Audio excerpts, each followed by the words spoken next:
Okay, I'm back. So here's the plaster I'm using now. I just take a cup and then I fill it and I put quite a bit in. You want it to be like a thick soup. And I pour glue in it as well. So I'll get the glue.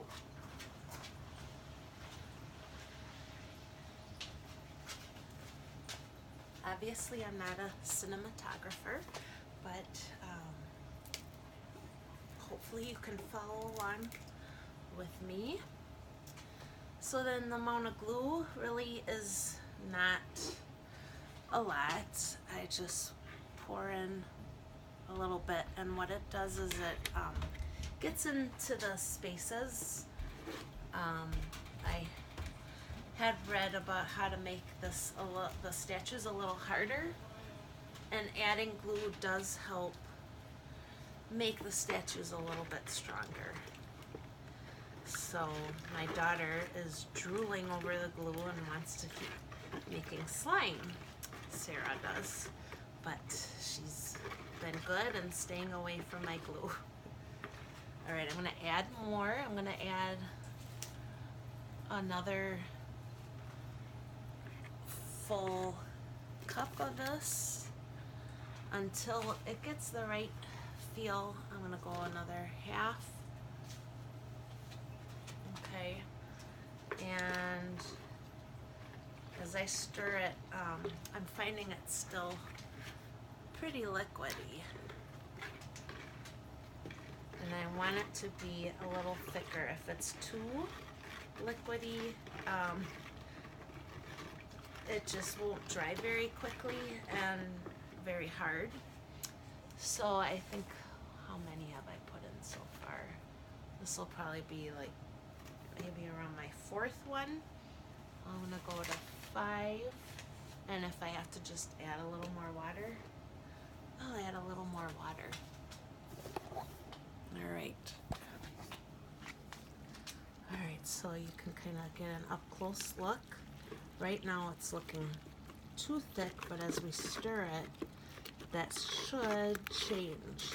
I used warmer water, but with plaster of Paris, there's a chemical change that takes place, and what we call an exothermic reaction. So as the water and the plaster come together, they give off heat. But also warm water helps to set and activate better. So now I'm really liking this. I'm gonna try to get the chunks out, but you can see how it's it's definitely liquid, but it's thicker. It's like a really, really good creamy soup. It's not like a concrete mixer, it's more like a shake. And as you do this more and more, you'll know what the texture should feel like. You'll know the speed that your spoon, you know, how hard it should be to stir. And it shouldn't be really hard, or it's gonna clump too much and not do so well with filling the mold. So it's enough liquid that I can pour it, and pour it pretty well. Then another thing I had learned was to prevent bubbles, I'm going to pour a thin layer in first, and then once that thin layer is in, let me see if I can do this with one hand. It might get messy, but we'll see. Okay, so I just put a tiny bit in, and I'm gonna take this and spread it around. You can kind of see it there. And try to get it into all the spaces first. And then this is when I do a lot of shaking and get the bubbles up. This was one of the best techniques that I learned, hopefully you're seeing it, was not putting the whole thing in at a time. And that's how I was finally able to get the little baby, the cute little baby nose that you always want to. I always love kissing baby noses because they're so tiny and cute. All right, so shaking. And I feel confident that it will be okay because I don't have as many problems anymore since I started doing that. And then I'll fill it some more all the way to the top. I hope I'm angling this well.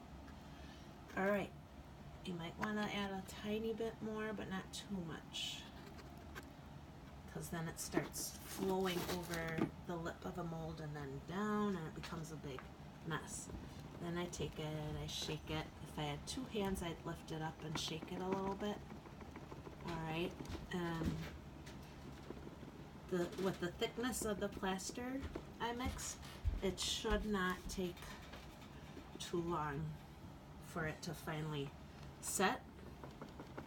Okay, all right, and then I can just start pouring them all into the other molds as well. All right, I got a little bit in this one, and I'm gonna slightly coat. Hi, Luke. How did your walk with the dog go? I'm making a video to help people know how to make babies and angel wings. All right.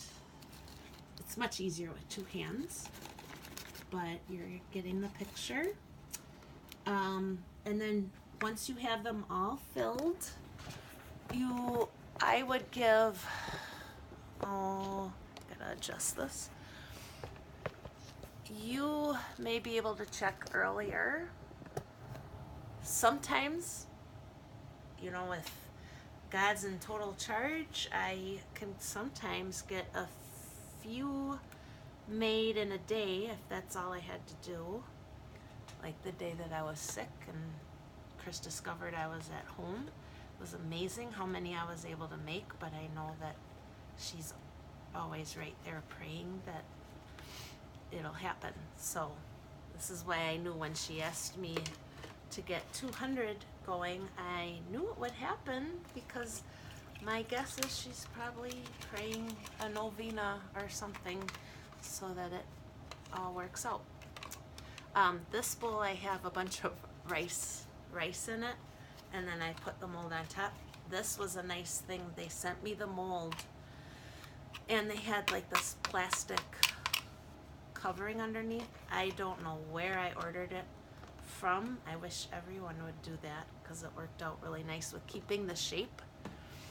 All right, so yep, let that sit. If you made your plaster like a nice milkshake texture, like already this is starting to harden, so you want to move kind of fast, then it's going to dry pretty fast. But sometimes I make a mistake and I add too much water, and it can take days then in order for it to dry.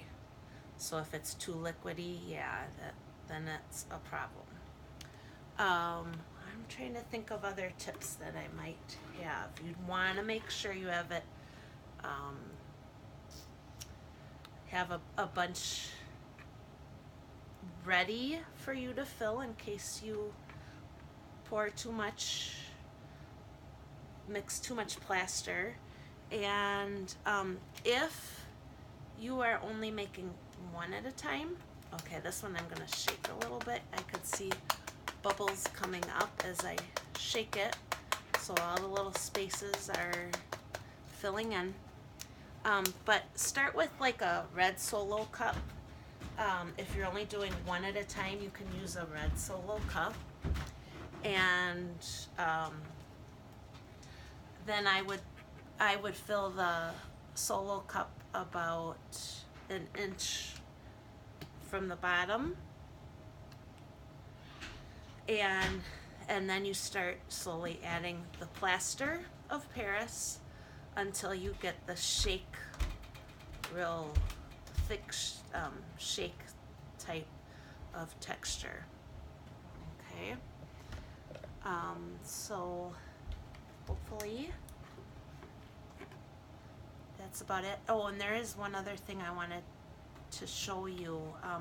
Sometimes when you pull it out of the mold, it's hard to get out, and I still have that problem at times, that it'll break. It's gotten better the more I do it. I've been pouring these for a long time now. See, this one's going over.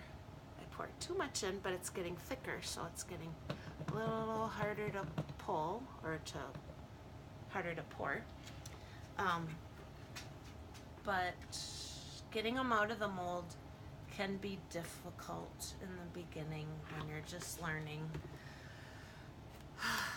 I usually get the tips that break off of the wings, and but I figure that's not the worst part that can happen. But you can get some bigger problems as well, like this. When you pull it out, you get all these chunks.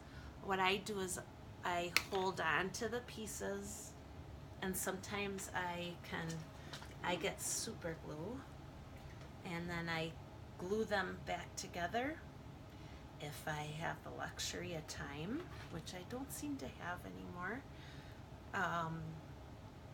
Then I'll take some of the wet plaster on my next pour and paint over the rough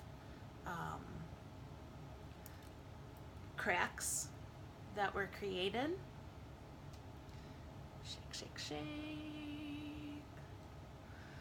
And then another good way to hide some of the problems. Oh, this is really getting thick, really thick now. Okay, so this is getting harder to work with, but I'm still gonna try. I'm scooping it in there because I don't want to waste plaster, and I want to get as many done as possible because we have a big order. So if I had to make repairs on it after gluing, and then maybe I can lightly add some plaster over the crack.